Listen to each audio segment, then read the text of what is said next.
appeal this afternoon. Now, if he's not here, we must proceed. Mr. Ongoya? Mr. Ongoya, please do your best to stick to the time. Thank you so much, my lord. Thank you. My lords, my ladies, my name is Elisha Ongoya. I appear together with my learned colleague, Mr. Evans Ogada, for the 74th and 75th respondents in the lead file, that is Justus Juma and Isaac Ogola. Doing the best we can, I'll utilize 35 minutes of our 1 hour, and I'll cede 25 minutes to Mr. Ogada to make the remainder of our case. In terms of the documents that we desire that you look at, you will see our written submissions bound together with our authorities dated 23rd June 2021, a 523-page document. In addition to that, we'll also invite you to look at the petition that those two respondents filed in the High Court, which is E402 of 2020, that is to be found at page 1876 to page 1884 of the record of appeal in the lead file. We'll also ask you to look at the Attorney General's ground of opposition that were filed there at page 1944 to page 1946. Then we will draw your attention to the affidavit of Denis Waweru that was filed in reply to that affidavit. And the same, I will draw your attention to the appeal by the Attorney General at page 2678 to page 2689. Time permitting, I'll make some specific reference to that affidavit. Otherwise, if time doesn't permit, I'll just go ahead and draw your attention to the paragraphs that I want you to look at. Finally, my lord, I will invite you to look at the judgment of the High Court that touches on the issues that were raised by those two petitioners, and you'll find those issues addressed at paragraphs 633 to paragraph 698 of the judgment. Having said that, my lord, and looking at the limitations of time that we suffer in the course of these proceedings, I would wish to draw your attention to a literature that is found in the American literature on the American Supreme Court, and the book is called Stories of the Supreme Court Law Clerks and Their Justices in Chambers. And drawing inspiration from that, I want to pose the question: when the heat and dust in this room has settled and you have retired in your chamber to the law clerks to conference, what conversations do these two respondents expect you to have? The first conversation that these two respondents expect you to have is a conversation on whether our Constitution has a basic structure. In making that conversation, my lords, these respondents expect you to have a look at paragraph 468 of the judgment of the High Court.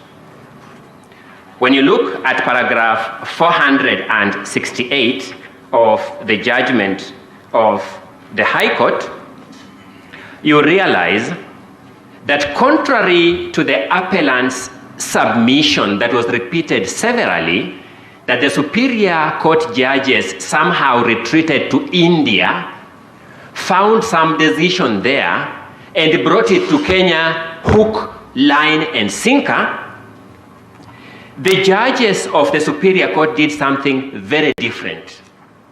They discovered a basic structure that pre-exists in our Constitution by looking at the history, the text, and the structure of this Constitution. The fact that they made reference to some comparative learning is something not objectionable, is something praiseworthy, But it's important to note that they expressly took advantage of Kenya's history, Kenya's text, and Kenya's structure. In a way, my lords, I want you to reach an inevitable conclusion that the judges developed what is otherwise described as rich, indigenous jurisprudence. Rich, indigenous jurisprudence that takes into account our unique circumstances. While having that conversations with your law clerks in chambers by way of conferencing, I also want you to have a look at paragraph 457 of the judgment of the High Court. At that paragraph, you'll discover that the judges were inspired by a decision called Commission for the Implementation of the Constitution versus the National Assembly of Kenya and two others. 2013 EKLR. I would invite you, my lords, to fish that judgment and read it yourselves for its persuasive value, and you will discover the following things. One, the judge in that matter, Lord Justice Lenaola, now Judge of the Supreme Court of Kenya, was invited to find that the Constitution of Kenya has a basic structure. And he so found. He was invited to make that finding by Senior Counsel George Oraro, currently appearing for the Attorney General in this matter. He was invited to make that finding by the very learned counsel, Mr. Nyamodi, currently appearing for the Attorney General in this matter. I want to just cross-refer to the submissions by the very learned Senior Counsel, John Haminwa, as to whether people exactly spoke what they believed in when they took this podium. But we'll make that finding. At the end of it all, we'll invite you to find that indeed it is true that Kenya's unique history, Kenya's constitutional text, and Kenya's constitutional context has a basic structure.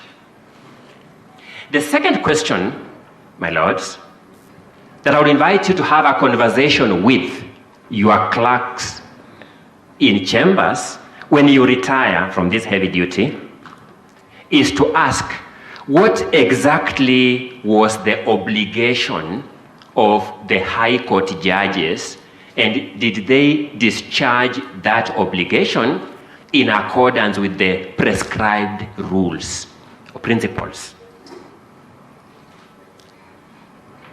The judges of the High Court, so far as the case of the 74th and 75th respondents are concerned, were invited to interpret the Constitution and to enforce rights.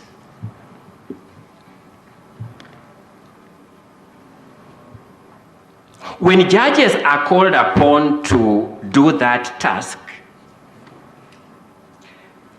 they exercise a jurisdiction that is prescribed in this Constitution and whose parameters is also supplied by the Constitution. For example, when they were called to enforce rights, they were subject to Article 20 of the Constitution that informed them that every person shall enjoy rights and fundamental freedoms to the greatest extent consistent with the nature of the right and fundamental freedom. To the greatest extent. When the judges therefore say that we must secure citizen participation through first citizen information, civic information first, civic education as part of primary constituent power, constituent assembly, then you move on to the third stage, then you go to the referendum. Does that secure least enjoyment of rights, or does that ensure greatest enjoyment of rights? I submit, to the extent that inevitably you will find that ensures maximum enjoyment of citizen participation, you must reach the inevitable conclusion that the judges had the correct approaches to the resolution of the dispute that was before them. The judges were then also obligated to utilize the guidance in Article 259 of the Constitution. Article 259 of the Constitution has a catalogue of many principles which in scholarly terms are summarized as a purposive approach to the interpretation of the Constitution. Once you read each of those elements in that catalogue, they are what we call a purposive approach to this Constitution. In applying the purposive approach, the judges delineated 3 powers that can be found in this Constitution: primary constituent power, secondary constituent power, and constituted power. The question I'll be asking is, isn't it true that if you read this Constitution, you actually discover those 3 powers? Article 1 yields such an interpretation. So you cannot fault the judge for the interpretation approach that they adopted in their resolution of this dispute. Allow me, before I deal very briefly with the direct question of the delimitation, distribution, and creation of constituencies, which bothered those 2 litigants now before you, to respond to some questions that my lords did raise yesterday. I think it was my Lord Justice Tuyot, you pardon me if I'm wrong, who asked a colleague of mine, learned counsel, the question whether in discovering whether an amendment is the same thing as a repeal, in reference to the Constitution, one can take recourse to the Interpretation and General Provisions Act. Thank you so much, my Lord. Our direct and straightforward answer to that question is that Section 2 of the Interpretations and General Provisions Act expressly prohibits you from taking recourse to that statute while interpreting the Constitution. It acknowledges that that statute has a definition of amendment in reference to statutes. But when it comes to the Constitution, it expressly bars you from using that one. That is an acknowledgement of what the respondents have been telling you here all along. Sorry, Mr. Waweru, that's important. Yes, my Lord. You are saying that it expressly bars you from using that method to the Constitution? What is the wording of the statute? The wording of, allow me just to put it this way, Section 2 of the Interpretations and General Provisions Act expressly says that that statute does not apply to the interpretation of the Constitution. Does it say so in those words? You want me to... That it doesn't apply to the Constitution? I mean, I just want to know that. Yes, it says so in those express words. In fact, it says, for purposes of that statute, the Constitution is not written law. It says so expressly. Okay. Thank you so much, my Lord. That's Section 2? Section 2 of the Interpretations and General Provisions Act. Thank you. Thank you, my Lord. Having said that, there was a question raised by, I think, my Lord Justice Kiage on the question of burden of proof, where a litigant comes to court and says there was no public participation. In fact, learned counsel stood here and audaciously told this court, the person who told the court like that there was no public participation, had an obligation to prove it. Allow me to deal with the commonsensical aspect, then go to the Evidence Act. Commonsensically, my lords and your clerks in chambers will have to deal with the following question. So how do you prove a negative? How do you prove a negative if you bear that burden? But more directly, I would ask my lords to then ask your clerks to have a clear reading of Section 109 of the Evidence Act. which provides that the burden of proof as to any particular fact lies in the person who wishes the court to believe in its existence. It is actually the appellants before you who wish you to believe that there was public participation, that public participation existed. By instrument of Section 109 of the Evidence Act, the burden of proof lay on them. I trust that I have at least attempted to give guidance, as I'm professionally bound, to what this court must consider in answering those questions. My Lord, on the question of constituency creation, constituency allocation, and boundary delimitation, I would invite you to take a reading of paragraphs 442 to paragraph 657 of the judgment. When you do that, my lords, my ladies, you will discover that the court set out the history, our history of Article 89 of the Constitution on boundary delimitation. None of the appellants in their written submissions and none of the appellants in their oral submissions here have challenged specifically the historical account of the judges on Article 89 of the Constitution. It's important. Because, my lords, if Section 3 of the Supreme Court Act behoves the Supreme Court to develop rich indigenous jurisprudence, it follows that all courts beneath the Supreme Court must develop rich indigenous jurisprudence because they are bound by Supreme Court edicts. So it can't be that the Supreme Court can develop rich indigenous jurisprudence as other courts develop pedantic jurisprudence.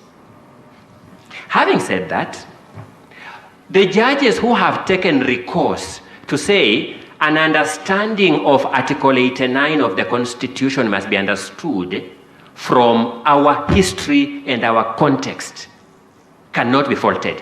So what is that context? When you read those paragraphs, the judges tell you that constituencies now are units of resource distribution. They say that in their judgment. Judges, my lords, you live in this country, and that is a commonly notorious fact. National government, CDF, is a constituency function. Bursary funds, constituency allocated. Police recruitment, military recruitment. It's at the constituency level. And therefore, my lords, one of the greatest historical problems that this country has faced is the question of gerrymandering of constituents and their boundaries. The challenge is this, and I'm now posing the question my learned colleague Mudomithi Ankolu posed yesterday. If you interfere with the prescription by the judges of the High Court, you must ask yourself, what alternative prescription will you be proposing? Will you be proposing a prescription that allows allocation of constituencies in, to use Mr. Karori's words, political context, political way, politically, not legally, not scientifically, politically, with the net effect that you will be documented as the men and women who 100 years to come will be said to have led to skewed allocation of resources. Because once you find that the constituency now is a unit of allocation of resources, prescribing a formula that paves way for skewed distribution of constituencies, skews allocation of resources, and entrenches marginalization, contrary to the expectation of our Constitution that we have to have equity and equality, and therefore the formula to be used must be scientific. The judges therefore found that the way Article 89 is prescribed, laying out a detailed scientific formula of identifying which constituency lies where, helps in dealing with that historical problem of gerrymandering and the potential consequences of marginalization, which the appellants now ask you to entrench by judicial edict. That would be a sad day in the history of the development of our jurisprudence. So that, my lords, you will ask yourself this question: is there anything constitutionally untenable in the judges having used the text of Article 89, the history of Article 89, and the context of Article 89 to interpret it? You must ask yourself that question. I beseech you, my lords, to find there is nothing wrong with that approach that was taken by the High Court judges. There is something I want you, my lords, to reflect on very pensively when you retire in your chambers, because your work here is a little more spiritual than it is human. I mean, you are dealing with a defining case in the history of a country, a case that 200 years later, like Marbury versus Madison, people will look back long after you and I are long gone. You must ask yourself, how come the entity in whose hands the power in Article 89 is vested, the IEBC, in their appeal before you, have not challenged the finding of the High Court relating to Article 89 of the Constitution? How come? I'll go back to what Learned Senior John Haminwa submitted here. There must be an inevitable conclusion that they don't believe the High Court was wrong in that interpretation. They don't believe that the High Court was wrong in that interpretation. I will encourage you to find as wrong the submissions by my learned colleague, Mr. Karori, that distribution of constituencies in this country is a political question and not a legal question. It is a legal question, number one. Number two, that legal question in terms of its proximity or presence within the basic framework of the Constitution must be construed taking into account the unique history of this country. The judges did that. They looked at the Kriegler report and what it says, and to use the words of Chinua Achebe, to disown that history of this country, you must be a very dishonest person, you must be a liar, you must be fraudulent to disown that history, because we were all here. We know how Kriegler happened. We know how it happened. To disown it, you must be irredeemably bad. Having said that, my lord, allow me in the next couple of minutes to address an issue that arose again yesterday about the continuum of this amendment process. Learned Senior Counsel, very good friend, very good mentor of mine, Senior Counsel Otiende Amolo Paul, raised the issue of severing the process of the steering committee, the task force, and something called the secretariat. He said those were three distinct processes, and that when you retire, you must make that finding. When he made that submission, I was sitting far behind in this room, and I thought the judges must have had that in mind when somewhere in this judgment, they say there's an attempt to amend this constitution by stealth. That we shall do it this way. When they ask us, we shall just say it is this way.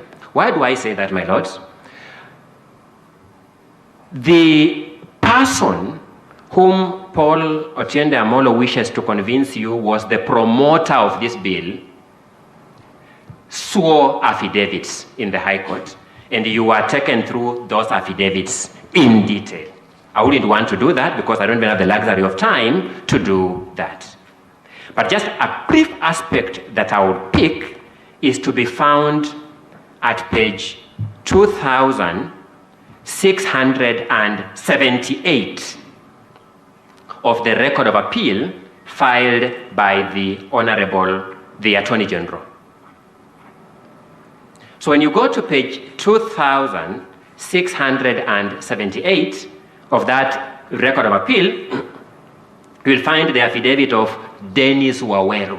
That name featured yesterday, as I've said. Turning over leaf, Denis Waweru told the High Court in a sworn affidavit that, paragraph 5, my lords, I'll not ask you to take verbatim this because it's not necessary you find the record, but for the full effect of my submission, I'll take you through it. That the building bridges to a united Kenya was created. Who created it? Was created and mandated with the task of initiating a constitutional amendment process and unifying Kenyans, among other functions.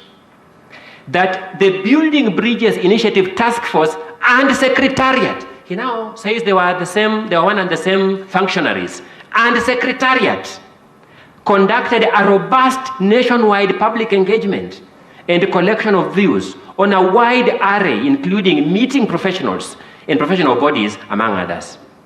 That upon receiving those views on various issues, it, which now refers to the Building Bridges to a United Kenya, same original entity, made various legislative, policy, and constitutional amendment proposals. Now, my lord, we are told to ignore this that we said on oath, that this was a continuum of a process. Because when you look at this judgment that is impugned, they are saying the judges of the High Court confused this to have been a continuum of a process. That's in a nutshell what they are saying. They themselves, on a sworn affidavit, are telling those same judges that same story, that this was a continuum on a sworn affidavit. And that's the person you are told that is actually the promoter. My lords, allow me to make one argument that my learned colleague, Ms. Angawa, made yesterday, and she asked me to cap it up because of the time constraint she served yesterday, that even if you were, and I really celebrate the young, what we call young counsel who appeared here because they have really proved that the future of the profession is safe. I must put that on record. Even if you are to believe my learned colleagues for the IEBC, that referendum in this context is governed by the Elections Act, even if you are to believe them. I'm sure following Ms. Angawa's submissions, they may consider departing from that position. But even if you are to believe them, you then see that the obligations in the Elections Act are such that the National Assembly, when it is faced with an issue that is supposed to go to a referendum, has an obligation to approve one or more questions. One or more questions. So that, how does the National Assembly approve one or more questions? It must consider whether it is a question worth going for a referendum. There must be a thought process applied to it. And you'll see later, as she submitted yesterday, that where there are more questions, there shall be a referendum committee for each question. For each question. That's what the statute that the IEBC is calling upon you to follow says. It follows, therefore, that if the parliament, for example, has to apply its mind to the question before it, the issue that somebody has to keep running to court to get an interpretation every time, then going to consider whether is it not, cannot arise. My lords, I will submit to you that Parliament, for example, the Speaker of the National Assembly by law is prohibited from allowing debate on a motion that is unconstitutional by law. The Speaker cannot allow debate on a motion that is unconstitutional. It behoves me that you have not seen speakers coming to courts to ask you, is this motion constitutional, my lords, before they go back to parliament to conduct debates. It means, therefore, that there's an element of scaremongering in telling you that you'll be overburdened, my lords, that people will have to come here.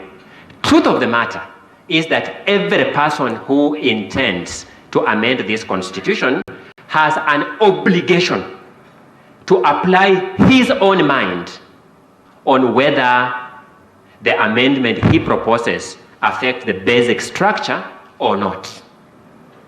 To apply his or her mind. Once he applies his or her mind, he proceeds accordingly.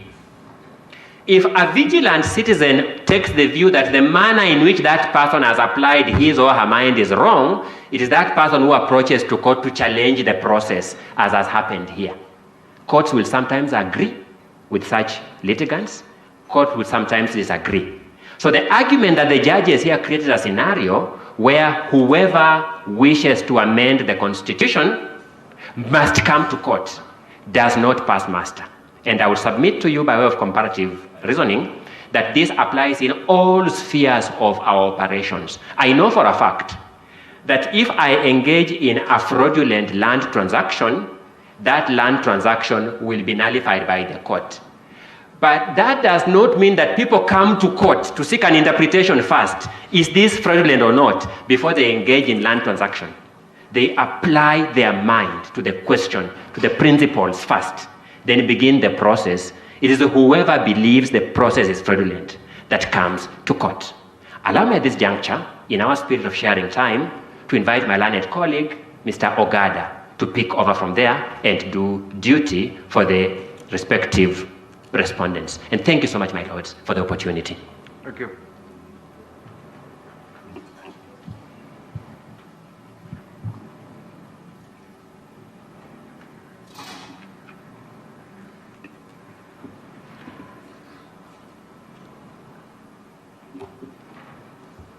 Good morning, your lordships, your ladyships. I must start by paying homage to my seniors, ladies and gentlemen who have toiled and did service to the profession, though we sit on opposite sides. Particularly have to recognize the efforts and input of Senior Counsel George Oraro, decent gentleman in every sense of the word, Senior Counsel James Orengo, Gatonye, Martha Karua, all protocols observed, Alicia Ngoya. You have done well for us, and you have blazed the trail for us.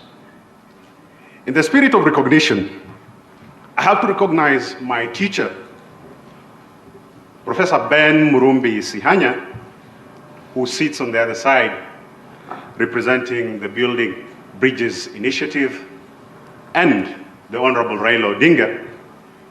And I will recall Professor Sihanya for not only being a great teacher, but also for the manner in which he dispatched me to the world of the profession and into the world of work.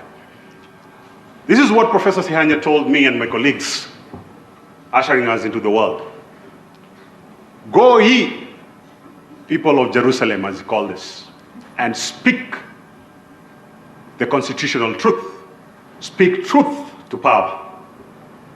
Professor Sihanya, I can assure you that I am here to speak the truth, and I'll speak the constitutional truth to the following questions relating to boundary delimitation and review. The appellants have raised certain questions with regards to the decision of the High Court. And certain issues have been raised with regards to the people and sovereignty.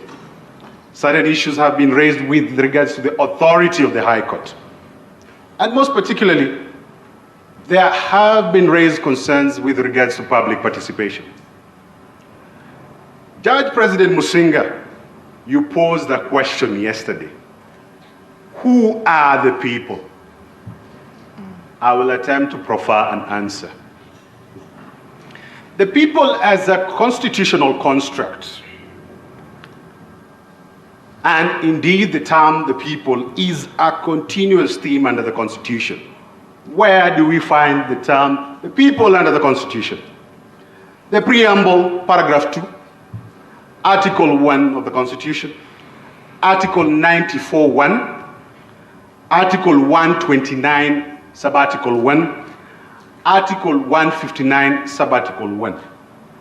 That is not an exhaustive list, but those are the salient examples. Now, the term the people was bandied by the appellants to show that the court, the High Court that is, usurped a power belonging to the people.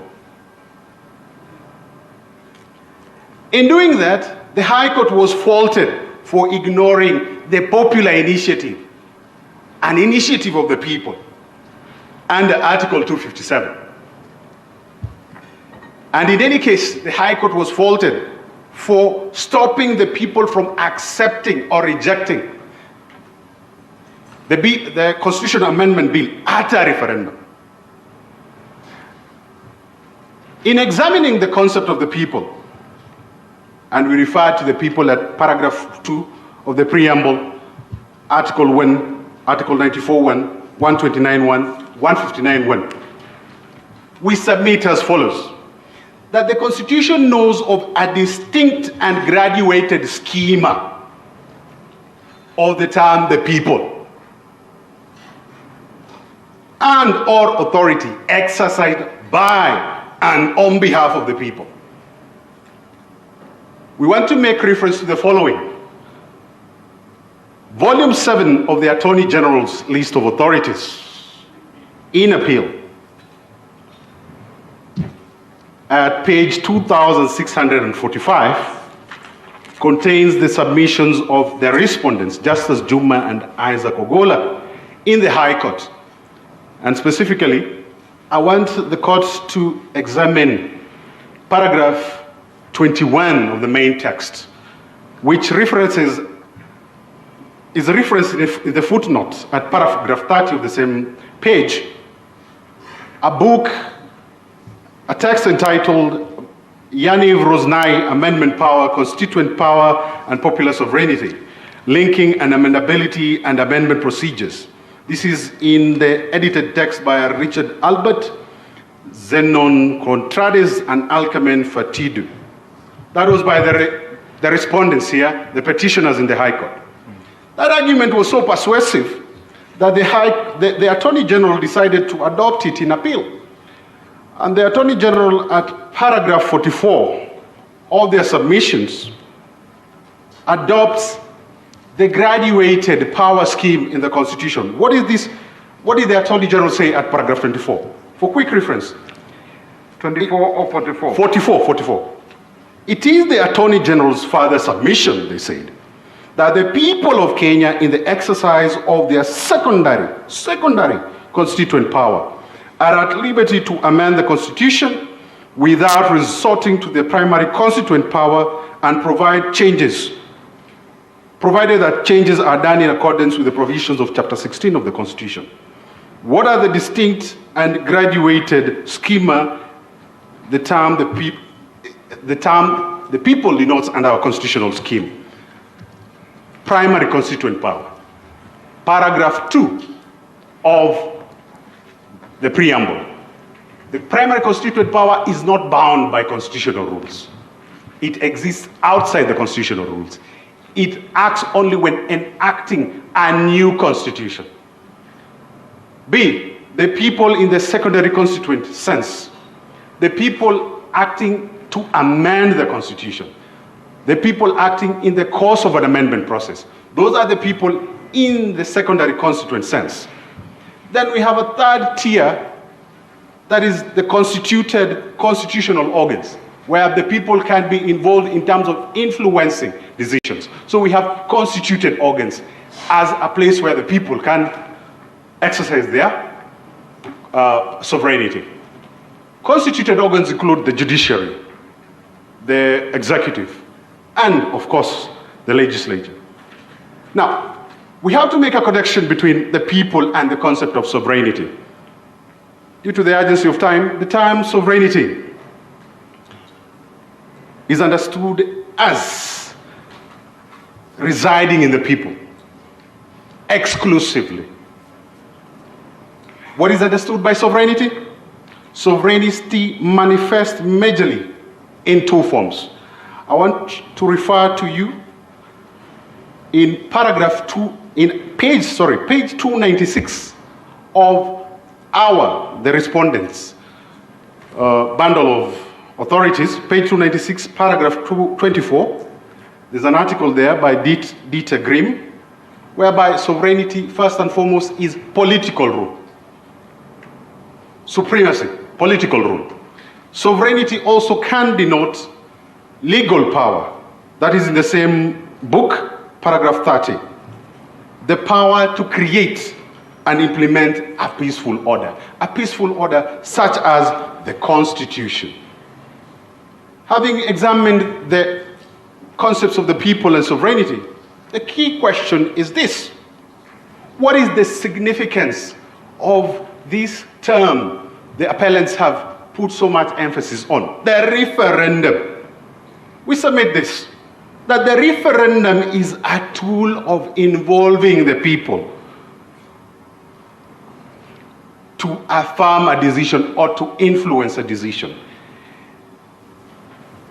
It is in democratic theory called a mechanism for direct democracy. It affirms a process. The referendum, when used in the context of making a constitution, it will be exercised in the primary constituent power. However, a referendum exercised in the process of amending the constitution, such as in our case today, within this litigation, is going to be exercised within the secondary constituent power. That distinction is important for this, that whereas the court did not and cannot have authority to examine the primary power because it exists outside it, the referendum, questions relating to the referendum, exercised in the secondary constituent sense, are examinable by the court.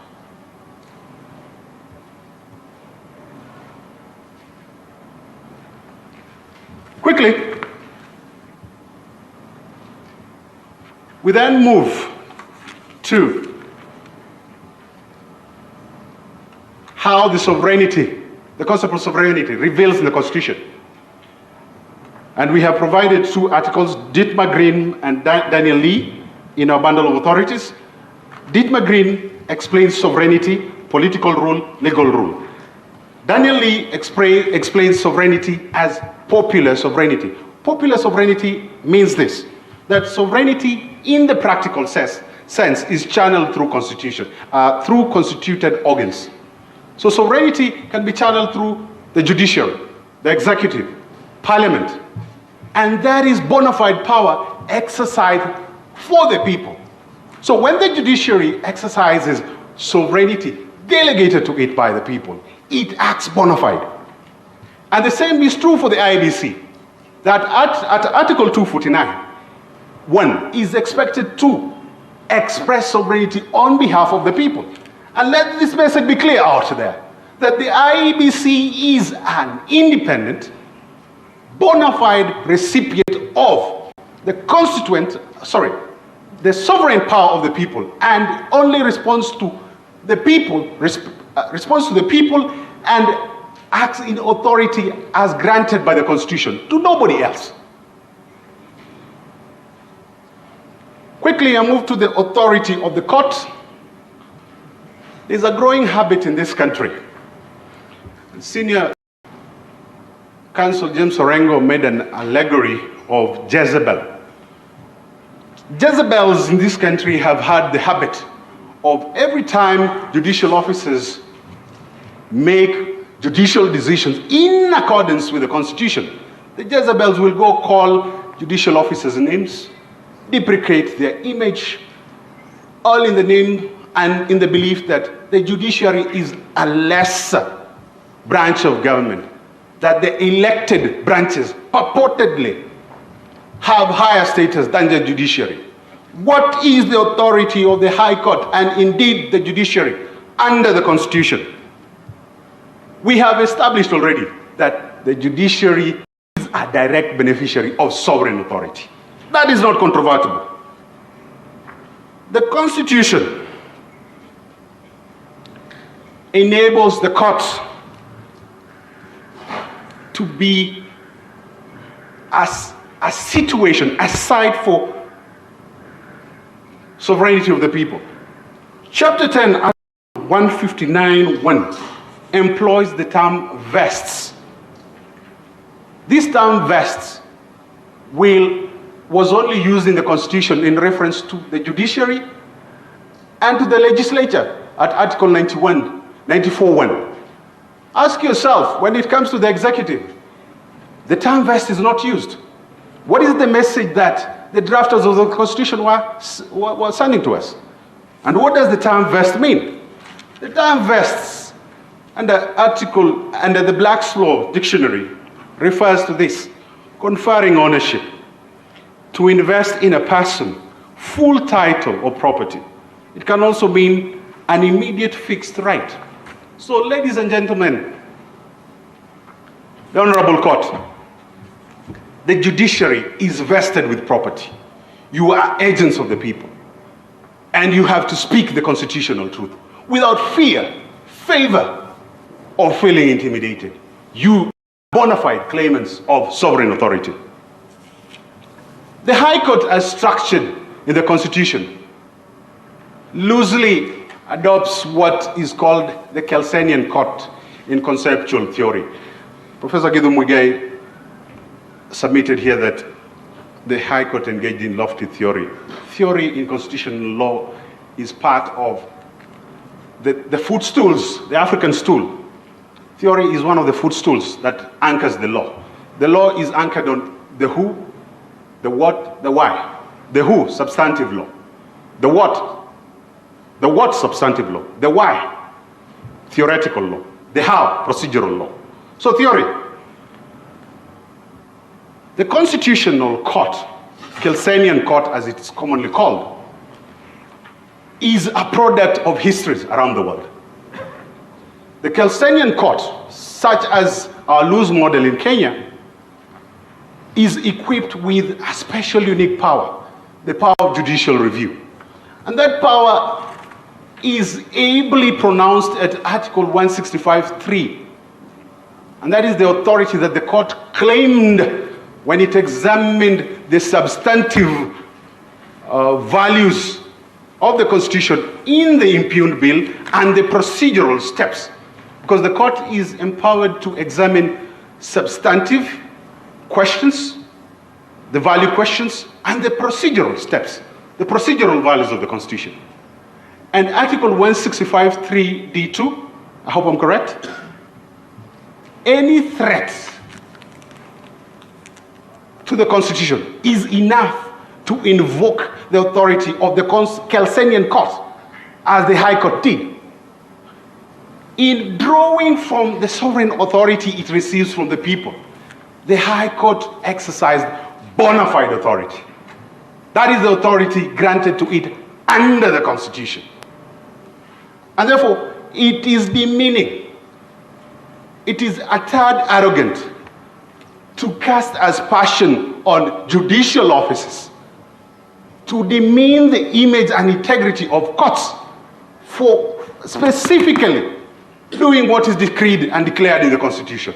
We submit a Kelsenian Court, the High Court, enjoying the Kelsenian prominence loosely as it is in the Constitution, is a bona fide recipient of sovereign authority from the people of Kenya. Quickly, I move to public participation in the context of constituency and boundary delimitation. We have provided material in our bundle of authorities at page 428 to 429, and this is a scholarly article by Professor Tina Nabachi and Matt Liniger, Public Participation for the 21st century. A lot has been said about public participation, but this was not said. Public participation enjoys its pride of place at Article 10. And Article 10 deals with principles and/or values of the Constitution. Now, what is public participation? This is our submission, that public participation is a differentiated power track. What do I mean by a differentiated power track? It is authority belonging to the people, sui generis, and must be exercised in its quantitative and qualitative sense, and that is without apology. Public participation simply denotes that the people, in their sovereign superiority, must influence, must have input in important matters of their governance. Public participation in the context of constituency boundary delimitation ought to have led to the question with regards to Article 89(1). Do we keep the constituencies at 290, or do we reduce them? We are burdened by loans taken from all over. The burden is too much for us. Can we reduce the number of constituencies? That is a question that the people of Kenya should have borne, if the question was posed to them. The people of Kenya, in their madness or cleverness, could also have decided to increase the number to 400. That question was not posed to them. And we have submitted that public participation in the context of boundary review and delimitation did not happen. Telepathically, I can hear a question that he who proves, he who alleges must prove. My senior Elisha Ngoya addressed the commonsensical and the legal bits of it through the Election Act.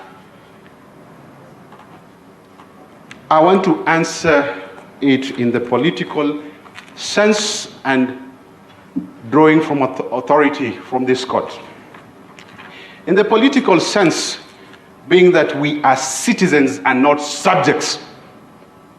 The citizens of Kenya, Nafula from Trans Nzoia, Mwikali from Machakos, Auma from Uyomararieda, Wajiko from Nyeri, ought to have been asked about whether they want to increase or decrease the constituencies under Article 89(1). So we allege that did not happen.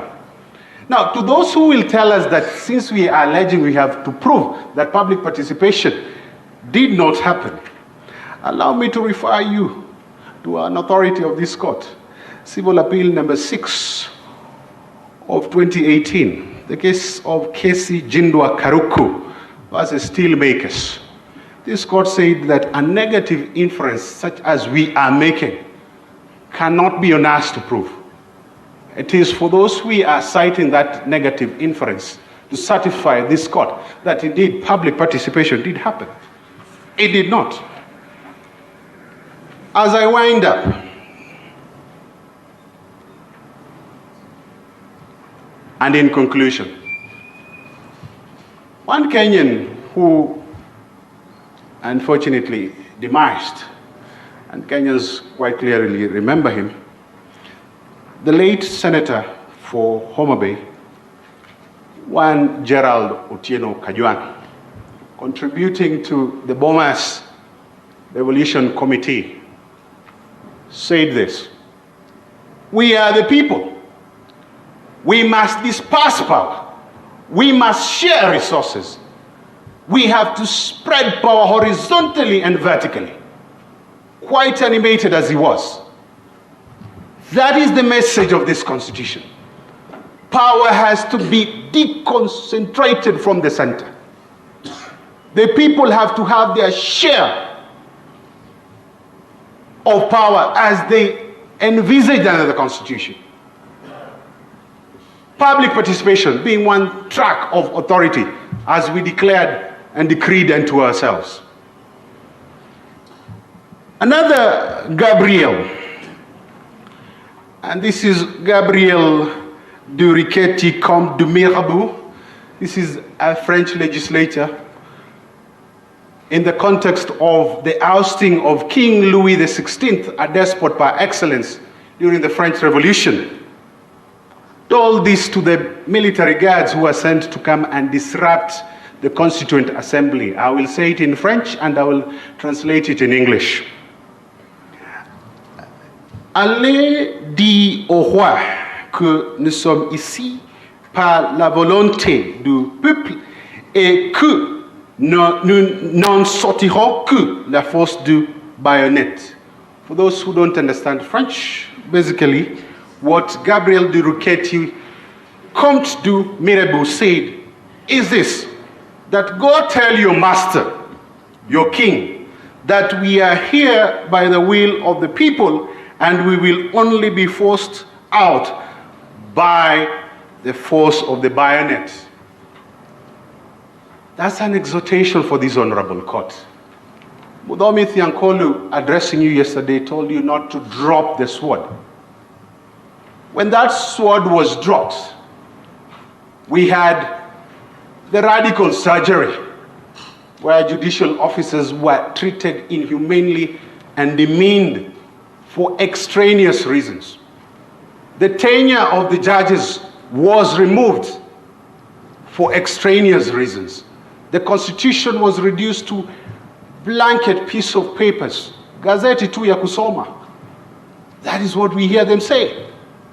This Constitution represents the solemn will of the people of Kenya. This Constitution was inked in blood. This is a product of a constitutional moment. 2007, when people died, killed, mercilessly butchered. That led to this Constitution being and coming into life. It cannot be, as has been suggested from other quarters, that this is an elite pact. Hell no. This is a product of blood and sweat of ordinary Kenyans. I end by saying this to the Honorable Court, and in echoing the words of a very noble son of Africa, Deputy Chief Justice Emeritus of South Africa, an admirable man, Digang Moseneke, the courage of principle. You have to have courage. The principle is in this Constitution. Take fortitude in what it says. Courage, principle, adherence to our constitutional pre-commitments. Those are the only saving lines for us not to drop the sword. The insults will come, the calumny will come, the indignity will come.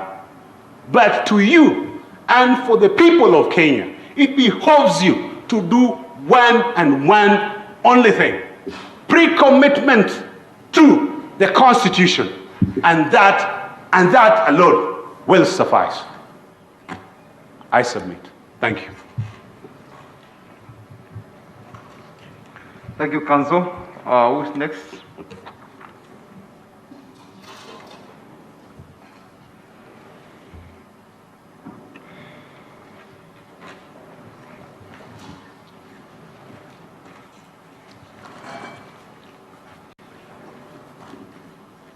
May it please the court. My name is Kevin Doho Masharia. I appear with Edgar Busiega for the... Is it Kevin Macharia? Yes, Kevin Doho Masharia. I appear with Edgar Busiega for the Kenya National Union of Nurses. Our petition in the lower court was petition number 397.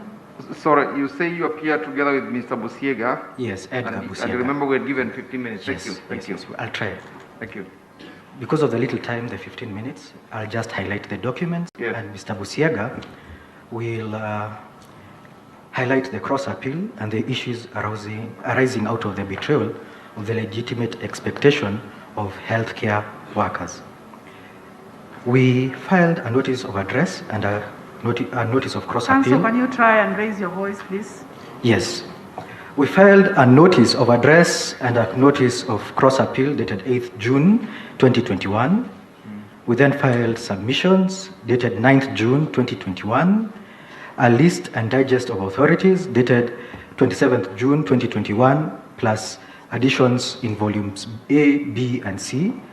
Then we relied on the petition and submissions from the lower court found on the BBI record from pages 1257 to 1353, and our issues in the lower court judgment were addressed from paragraphs 620 to paragraphs 632. We had annexures which are found on volume 3, paragraphs, page 1313 of the BBI record of appeal, and the Gazette notices at volume 4 of the BBI record of appeal at between pages 1574 and 1576. The position of our client is we oppose the BBI bill only as far as it excluded the Independent Health Commission as found to be found as a constitutional amendment. I'll give a few comments before I sit down.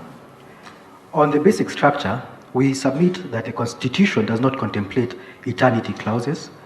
We rely on an authority called Dead Hand Constitutionalism, Honduras, and the danger. Counsel, yes. Let me understand you.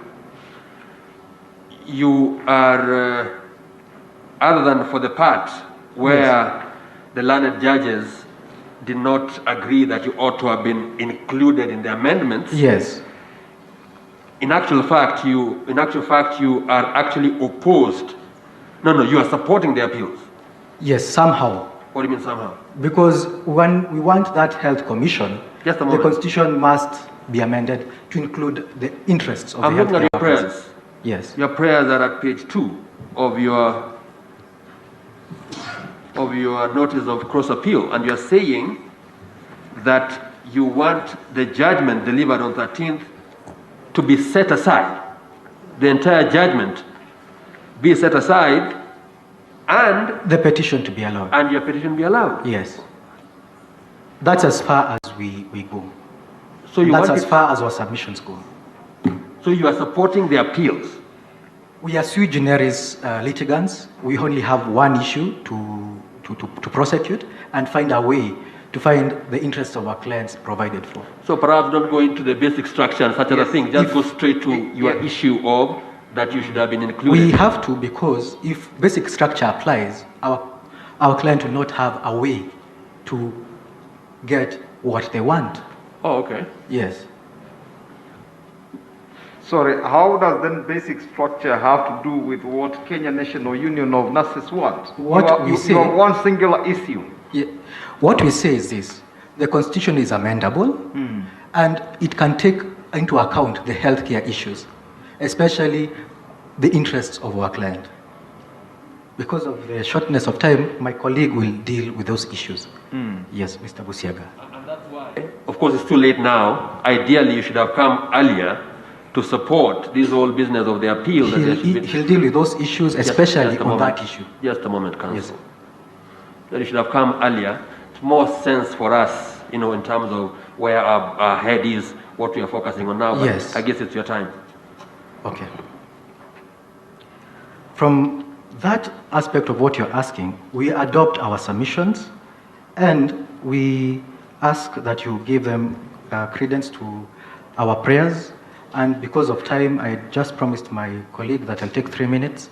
My 3 minutes are up. I rest.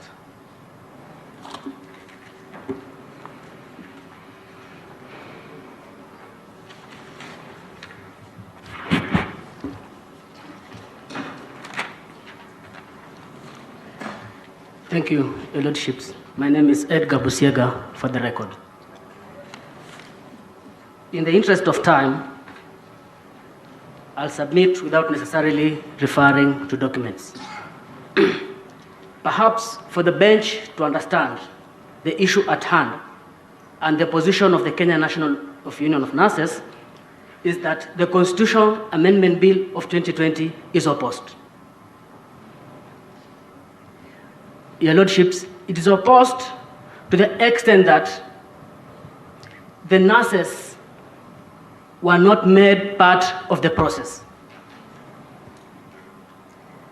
And what was choreographed as a public exercise in terms of seeking public views, in which the nurses presented their proposal, that proposal was ignored. Your Lordship, it was admitted in the first report, which is popularly known as the BBI report 2019. But subsequently, when the amendment bill came through, it was not part of it. To that extent, therefore, we oppose the Constitutional Amendment Bill and state that it is actually a legal fraud. A legal fraud in the sense that it does not represent the wishes of the people.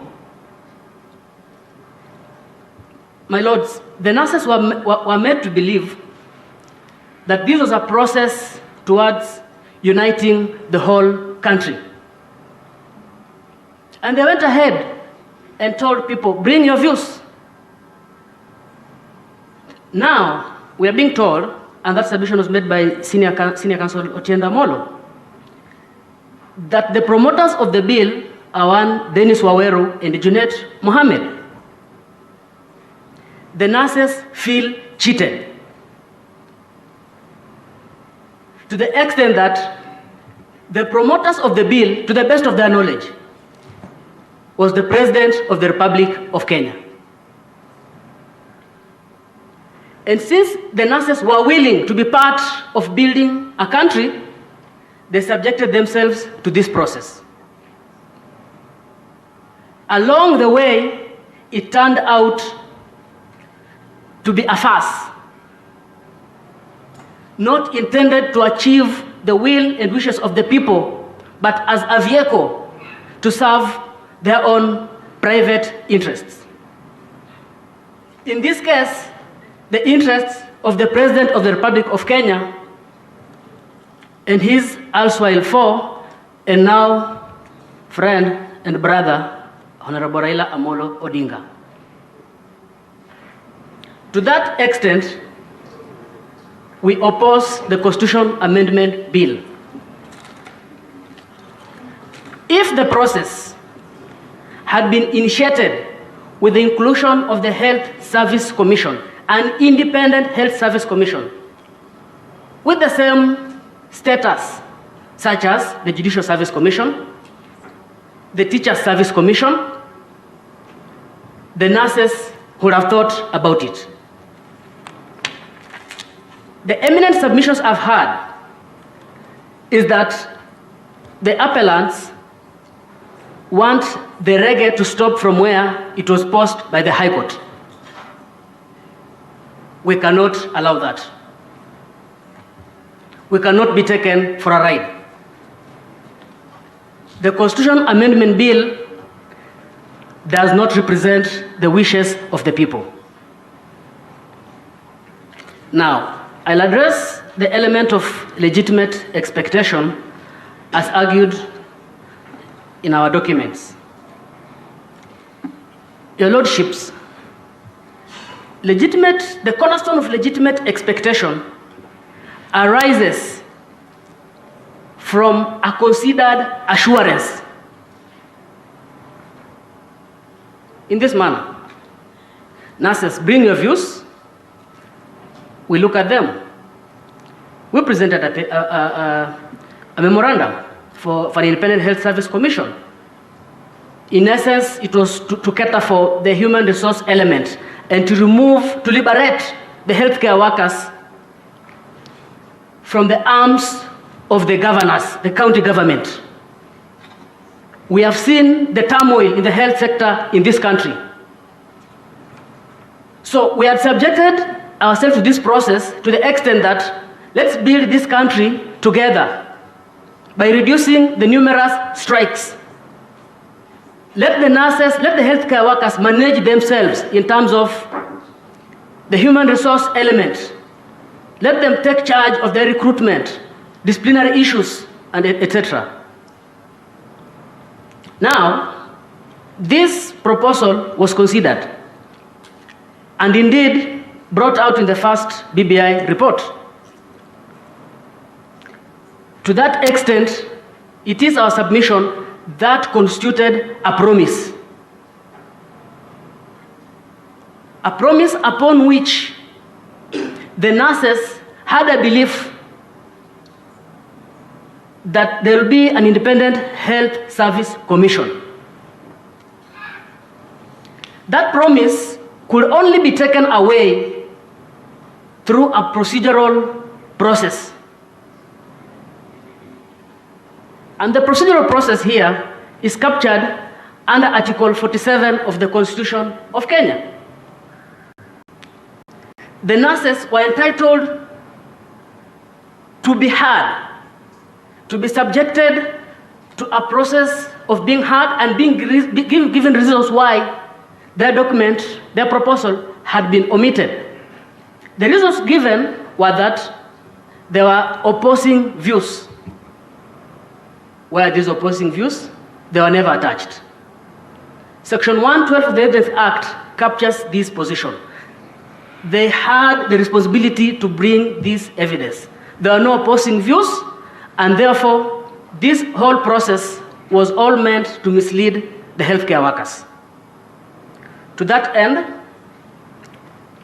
I seek your findings that the Constitution Amendment Bill 2020, as approved, passed through the assemblies and the two houses, is unconstitutional. And if this court will be minded at the end of it all, and that we leave it to your discretion, to find that the process is legal, then the healthcare workers must be included as part of it. That is our submission, unless there's any question from the bench. I don't think there is. Thank you very much. Thank you.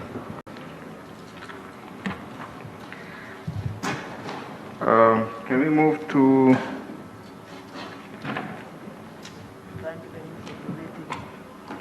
no, yeah. I think he has already started. I would have thanked you. Thank you.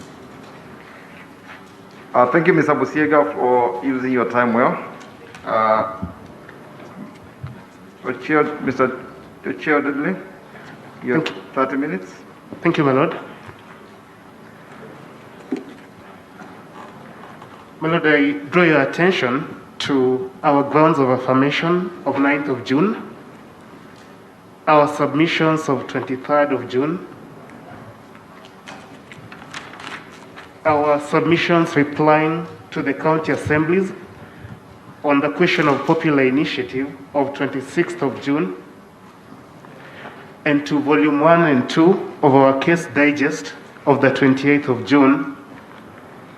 We filed also one supplementary case list on the 29th of June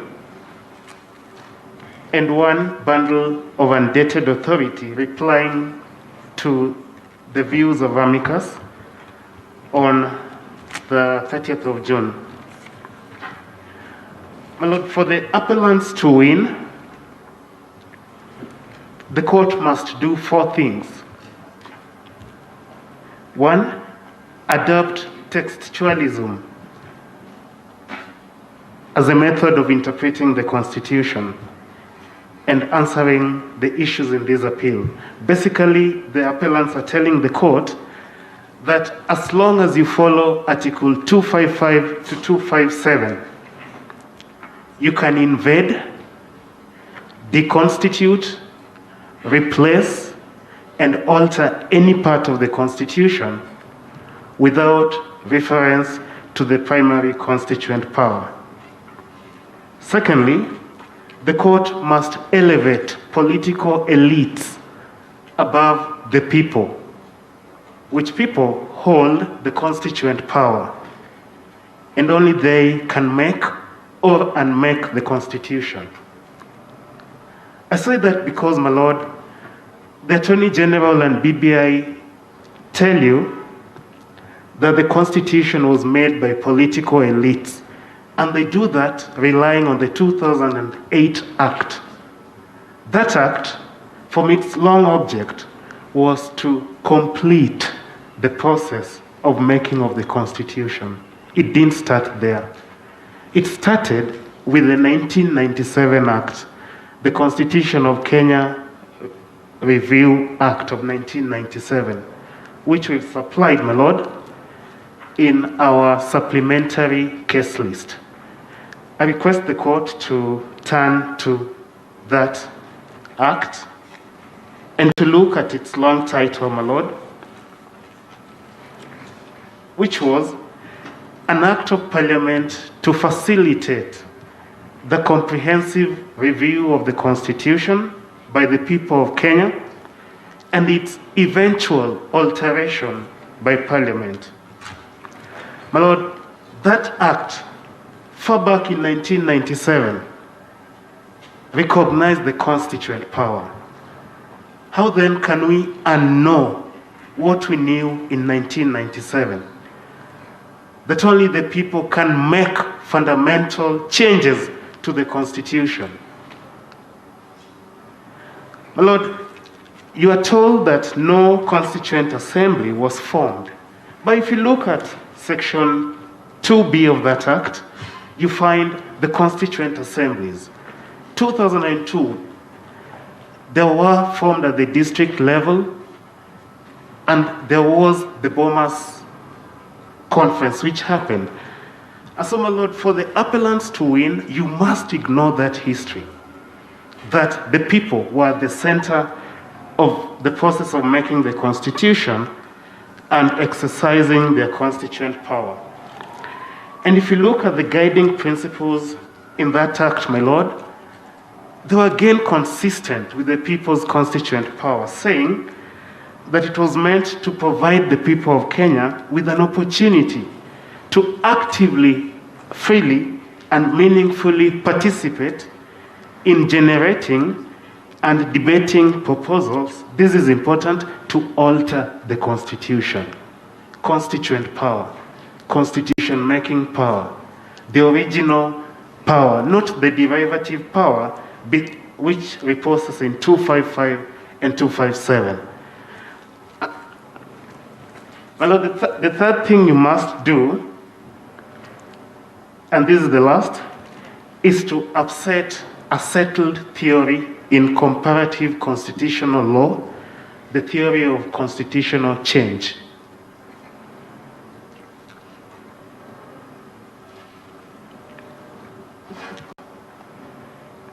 That theory, my Lord, in a word, is to the extent that the power to amend the Constitution is not the power to annihilate it. And my Lord, before I come to the bulk of that, the Attorney General accepts Yaniv to be an authority. Senior Counsel George Waweru told you so. Then when the court asked Senior Counsel about the familiarity between India and Kenya, that was Justice Musinga, if I remember, Senior Counsel's response was, there's no similarity. Yaniv, at page 42, records the answer to be as follows: that India was faced with far-reaching attempts by Prime Minister Indira Gandhi to amend its constitution. We have before you 78 missiles directed at the heart of our constitution. Yaniv, page 42. That is the context in which the Indian courts applied the basic structure doctrine.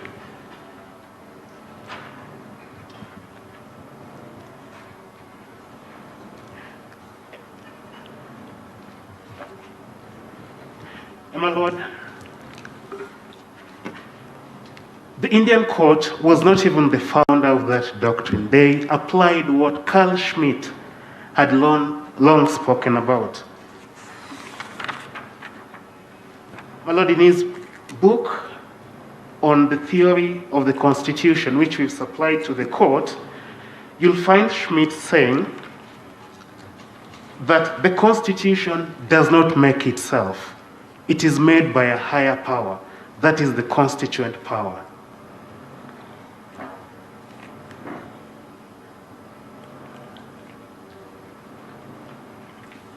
And that is at page 559 of volume 2 of our record of appeal.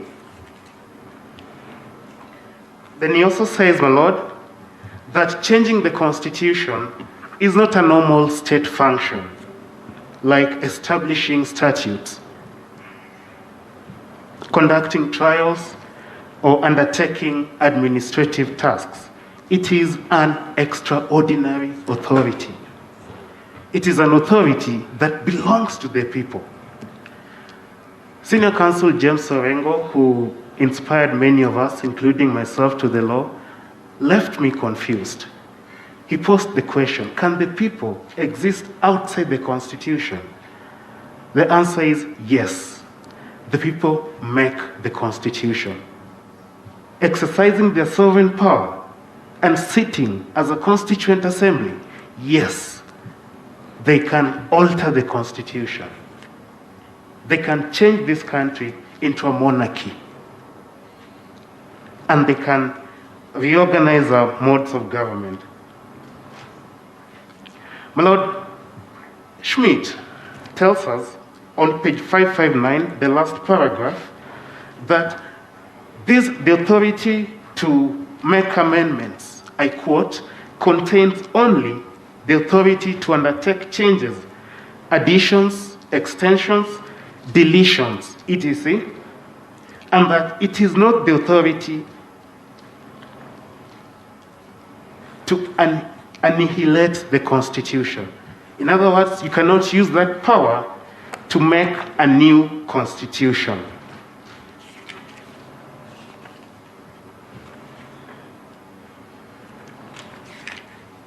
And so that I move from Schmidt to someone else, my lord, if you look at page 545 of volume 2 of our case digest, you will find Schmidt telling us that a constitutional law is the enabling legislation of the constitution-making will, and that it contains in it all that you need, so that if additional individual norms are written into the Constitution, that only has a technical, juristic meaning. The constituent power does not have to be written into the text of the Constitution. And that disabuses the views of Fombard, who tells you that because Article 255 and 257 do not contain the words Constituent Assembly or Basic Structure Doctrine, they cannot be invoked by the court. My lord, did Kenyans intend that this constitution, like the current one, could be replaced, abrogated, altered gradually by amendment? I urge you, my lord, to look at your screens for a moment and let us see also why the High Court's finding that the inquiry is factual makes sense. Kindly show us amendment number 7. My lord, this is from page 1150 of the Attorney General's Record of Appeal, volume 3. Sorry, we may not be able to read it from here, but sorry, are you able to just refer to where it is very from, well, so that we can follow? That's okay, my lord. Which volume? Volume 3. Volume 3 of the Attorney General's Record of Appeal. Page Record of Appeal. Page 1150. If it could be turned over to the court, I would be grateful. My lord. Can you have the volume? Yes, continue as they get it. Thank you, my lord. My lord, amendment number 7, for example, of Kenya's constitution gave the president the power to order detention without trial, to prohibit any meeting, procession of society, to impose censorship, to impose curfews, and to draft anyone into the disciplined forces, including the NYS. That amendment touched the basic structure of the Constitution. It did.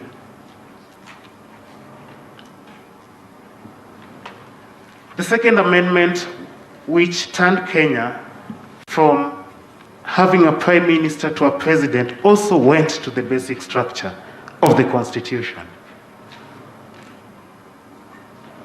And the one which deleted the counties, then we call them regions, also touched the basic structure of the Constitution. Talking of number 7. Amendment number 7, my lord. Then just refer to the numbers in the interest of time. Thank you, my lord. My lord, there's also amendment number 14, which made Kiswahili the only language in the National Assembly. That's an amendment because it is consistent with the body of the Constitution. It does not make fundamental changes. And moving forward, if you move to the further pages, my lord, you'll find some of the attempts to amend the current Constitution. And you find proposals, for example, to deny the High Court jurisdiction over questions pending in Parliament. An amendment touching on the High Court's jurisdiction is an amendment touching on the basic structure. And so, my lord, this inquiry must be factual. You must wait for the amendment to come before you, look at it, look at the body of the Constitution, its language, and decide if or not that amendment affects the body, affects the basic structure. There is an argument that the counsel who preceded me has made about the dead hand claim, that by imposing strict rules on constitutional amendment, we'll be tying the hands of future generations. That is not a new argument. It's an argument that Fombard also makes, my lord. The answer to that argument is found at page 4 to 5 of Yaniv Rosnai. In justifying the amendment rules, he looks at both sides. Yes, the Constitution must be flexible, but it is not amended the same way as a statute, a fact that Parliament knows. And that is why the Interpretation and General Provisions Act does not apply to the Constitution. The Act recognizes its own insufficiency. It tells you, don't look at us when it comes to constitutional interpretation questions, including amendment. And my lord, the Constitution cannot provide for its own repeal. No Constitution provides for its own death. And so special rules apply.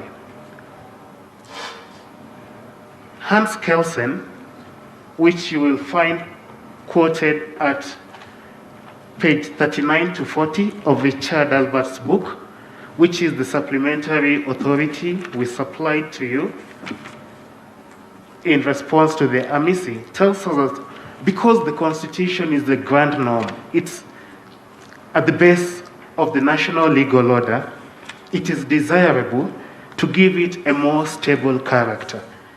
And so, my lord, special rules apply to the amendment of the Constitution. These rules can be written, like in Article 255 to 257. They can also be implicit, discoverable by reading the Constitution holistically. My lord, if it were not so, can we say that if you get the numbers and follow the procedure in 255 to 257, you can come one day and delete the judiciary or deny it its independence? It has happened before. I do not speak in the abstract. Can we say that as long as you get the numbers, 1 million signatures, get people who are sufficiently angry with the counties, you can come and delete the chapter on devolution? It has happened before. Can we say that as long as you follow 255 to 257, you can come and kill the Senate? It has happened before. All the amendments, each one of them, that killed Kenya's constitution followed the procedure. Each one of them. In fact, at times, the threshold was lowered to make it easy for amendments to pass. Some passed in a single afternoon. My Lord, imagine being detained without trial because the Constitution has ordered it. Where does one turn to? And so the Constitution must have a higher place than ordinary legislation. The mistake that my senior counsel, that my friend Mr. Paul Mwangi makes, is focusing on India as the origin of this doctrine. My Lord, while they see, I quote, a doctrine of a highly doubtful origin, rejected, again, I quote, by a vast majority of scholars, a vast majority of courts, and which is repudiated by an overwhelming number of scholars, Yaniv Rosnai sees a growing trend towards adopting this doctrine. That is Yaniv at page 70. And Richard Albert, another authority in this area, whose work you will find in our authority replying to Amisi submissions, also sees the same trend. Richard Albert, you'll find it in volume 1. Sorry, you'll find that in Richard Albert's book, where this has gone to Belize and the Czech Republic, Latin America, my Lord, Asia, Africa. It's no longer an Indian doctrine. It never was to begin with. Carl Schmitt was not even Indian anyway. And Paul Mwangi cited to you Professor Upendra Baxi as dissuading you against applying this doctrine. I wish he cited to you what Upendra has recently said about this judgment, David Lee, in his article, Hooks, Pillars and Foundations. He finds that it's a legitimate doctrine and the Kenyan High Court placed the people at the center of the Constitution, unlike Senior Counsel James Orengo. My Lord, that doctrine is so theoretically sound that the the Kenyan judiciary has already held that the basic structure doctrine binds it in interpreting the Constitution. You find that at the CCK case, para 362, where the Supreme Court says, and I quote, the Kenyan Constitution sets through the judiciary, my lords, its barricade against destruction of its values and weakening of its institutions by forces external to itself. Also look at the Martha Kerubo case, which supplies the various names to these doctrines. My Lord, even if the appellants block you from applying what they're calling the basic structure doctrine, what about the Colombian constitutional replacement doctrine, which applies to the same theory, the theory of constitutional change? The power to amend is not the power to repeal or to destroy. My Lord, at page 215 of Yaniv, you'll find Yaniv saying that the Constitution's language is not just the explicit language, it's also contextual, because the Constitution has a history. And that's something the Supreme Court explains in Speaker of the Senate. It says that the Constitution is a document of compromise, Speaker of the Senate, para 156, and so that compromise facilitates ambiguities, vagueness, and gaps in physiology. But constitution making does not end at promulgation. It continues with interpretation. And so you have the chance before you to make or unmake the Constitution. My Lord, to allow the appellants to win, you'd also have to disregard all modern constitutional law comparativists. Paul Genyap, we've supplied you with her work. Hannah Lena, David Landau, Rosalind Dixon, Mark Tashnet, all modern comparativists, because their work support the High Court judgment. I move briefly, my Lord, to the question of presidential immunity. And my Lord, the President does not enjoy absolute immunity. If he did, for example, under Article 143.3, the President can be sued after he leaves office. It freezes time from running. 143.3.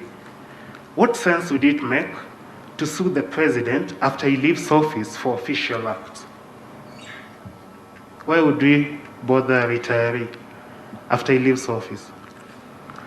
And so, in short, Article 143.3 must be interpreted holistically, that's one, as the High Court has done recently in Katiba Institute, a case I was privileged to argue against Senior Counsel Waweru Gatonye.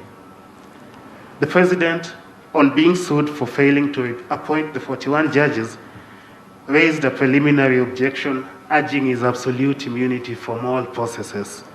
The High Court overshot that. We ask you also to do the same. Number two, there's no single president that from any country in the world that gives the president absolute immunity. President's Counsel could only rely on Nixon versus Fitzgerald. But Nixon versus Fitzgerald had different facts. It was a claim for damages for unfair termination. It was not a public law claim like the one before you. So it does not support, it helps us. And if you look at it, my Lord, you'll find phrases like private lawsuits, damages, liability for damages. It prevents private lawsuits. And the reason in Kenya is because of 165. Anything done or said to be done under the Constitution falls within the jurisdiction of the High Court. My Lord, lastly, as I yield the floor to my learned friend, Mr. Ian Madenge, is that presidents have routinely been sued around the world for public wrongs. President Trump 2 years ago, President Jacob Zuma, recently sentenced to contempt. And my Lord, if anything, and I say this with a lot of respect, the current president has shown us why a president must not have absolute immunity from all proceedings, especially those ones touching on the Constitution. My Lord, I rest my submissions and request you to call my colleague, Mr. Ian Madenge, to the podium. Thank you, my Lord. Thank you, Mr. Chair. 10 minutes, Mr. Madenge. Yes, ma'am.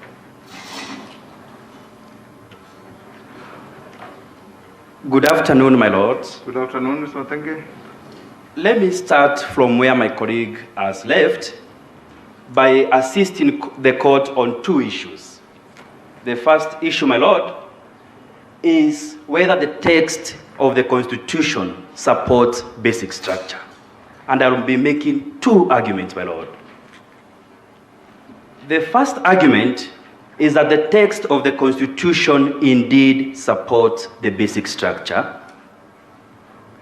And to illustrate this, that the Constitution has a core content. There's no Constitution without a core content.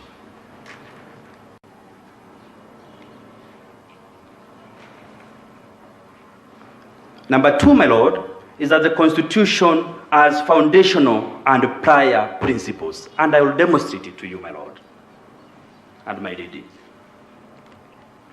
Foundational and prior principles. Okay. What we call immutable principles in constitutional law. Yes. To demonstrate that, my lord, is Article 4.1 of the Constitution.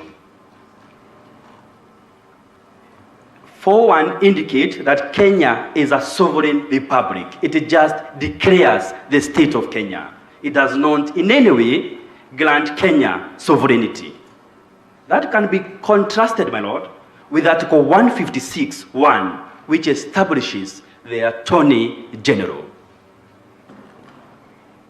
Number 2, my Lord, even more important and revealing is Article 4.2. It provides that Kenya is a multi-party republic founded on national value. So the foundation of Kenya and the Constitution is indicated in Article 4.2.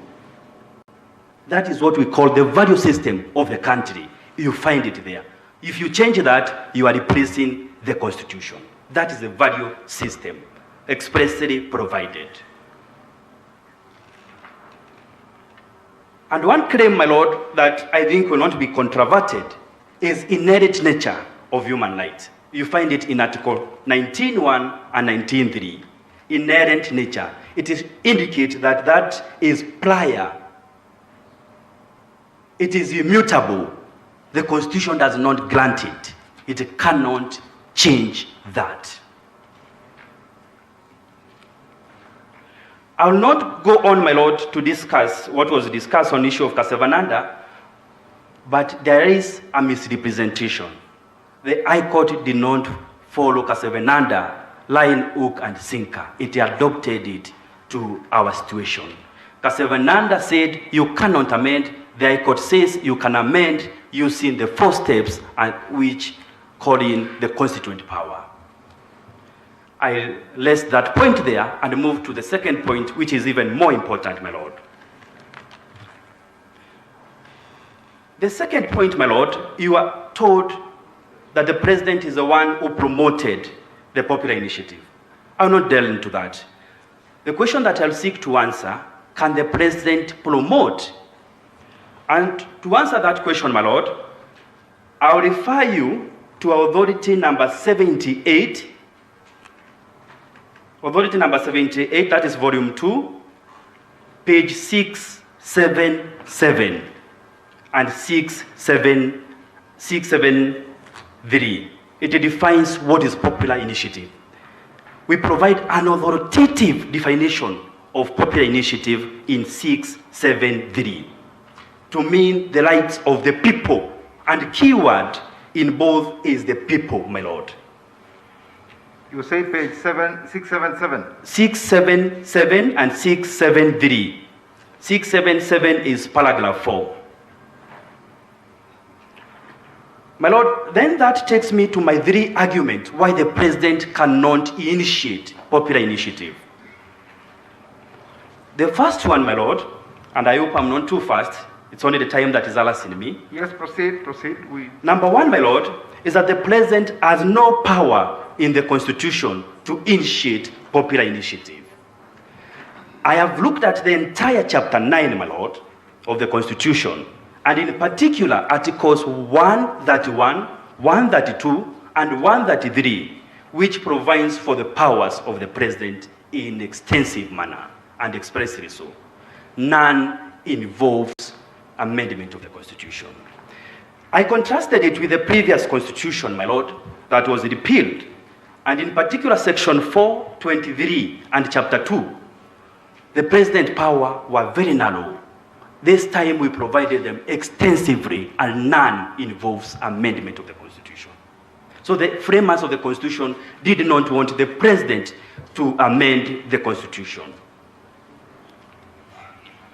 Even more important, my Lord, is that Kenya, the argument number 2, Kenya adopted popular initiative as opposed to government initiative.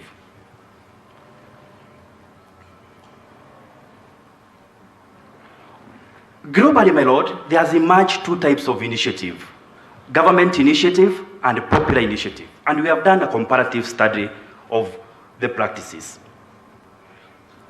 And I want to refer, my Lord, you to our band of authorities, volume 2, authority number 79.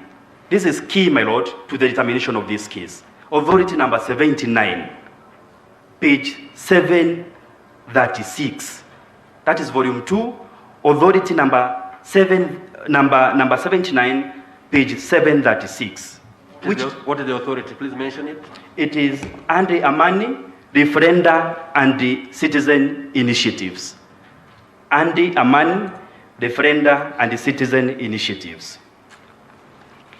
And that authority, my Lord, contrasts two types of initiatives that countries can adopt.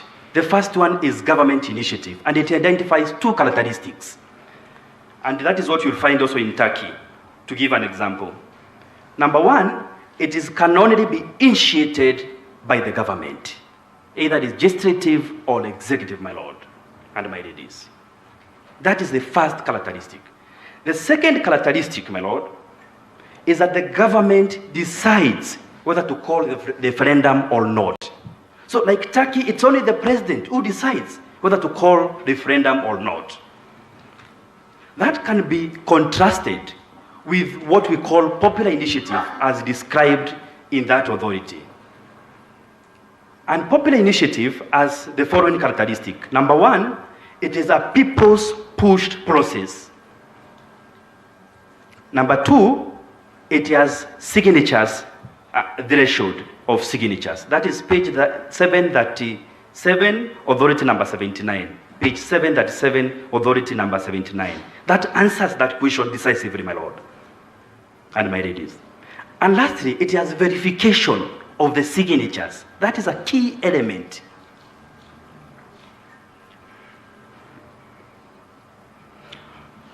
I don't need to say any more on that, my Lord, but let me give you even the third justification, my last argument. My Lord, the president being involved changes the character of democracy at play. The third argument, altering the character of democracy at play in popular initiative. Changing the character of democracy at play in popular initiative. And to understand the character of democracy at play is our authority number 78, page 677 and 676. It says that it is direct democracy which is at play. Direct democracy has a number of characteristics. Number one, it is pure form of democracy. It is an act of self-rule.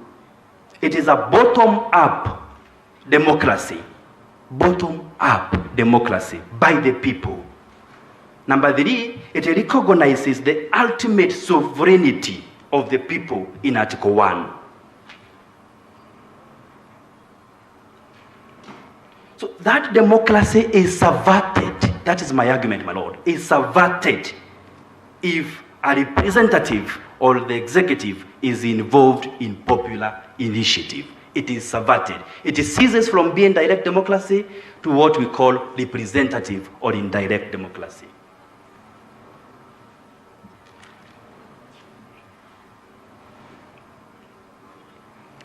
Last submission. The last submissions, my Lord, is that the Constitution, and this has been said, is that the Constitution distinguishes between the people and the representative.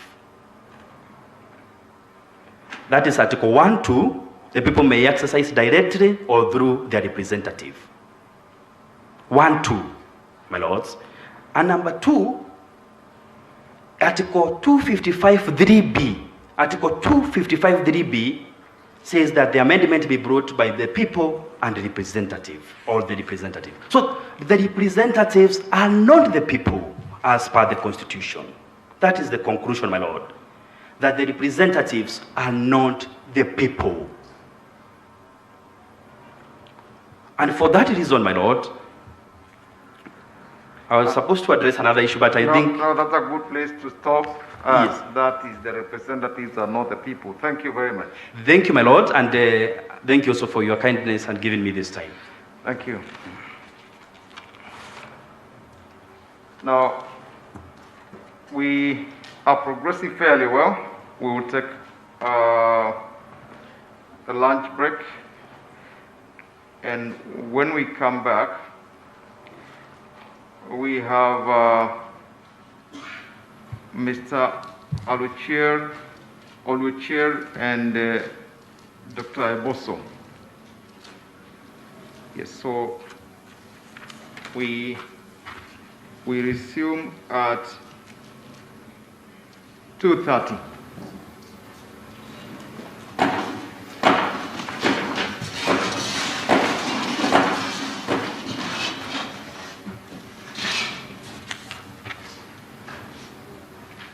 This conference is no longer being recorded.